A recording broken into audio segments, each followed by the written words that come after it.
In today's webinar, we'll be talking about communications and how data is no longer isolated at the intersection, but instead shared and connected to the cloud, as well as its vital role in the future of connected and autonomous vehicles. So at this point, I'd like to pass it to Gabe so he can elaborate more on connected intersections. Thank you, Mike. Modern communications today provides us much more clarity, much more information, an abundance of data. Data has become critical to all of our traffic operations, not only in decision making by the traffic engineers or by advanced traffic system capabilities using advanced algorithms.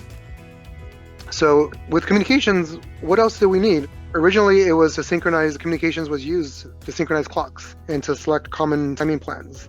But what else was needed?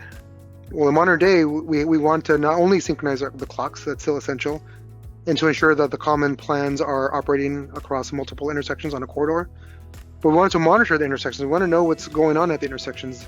Are they in flash? Are they in preempt? Are they in transition? Are phases being skipped? As well as surveillance. Now with modern technology, we can actually see real-time images fed from the field back to the TMC. And then there's multimodal operations. The streets aren't only used for vehicles, it's for pedestrian and bikes and transit vehicles and trains. And so there's the need for possibly providing priority to the vehicles for transit and trains as they're moving more people than a single car.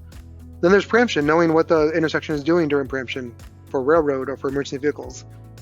And most importantly is reporting how the system is performing, especially when there's a change made to the system. We want to know what the benefits are with the changes that were made. So how do we get all this information? We get it through communications. Originally, it was just interconnect, synchronizing the clocks and selecting the common timing plan. But now with wireless, fiber optic, cellular, and in the cloud, and we're going to talk about a little bit of each of those in more detail. But it provides information that we need as traffic engineers.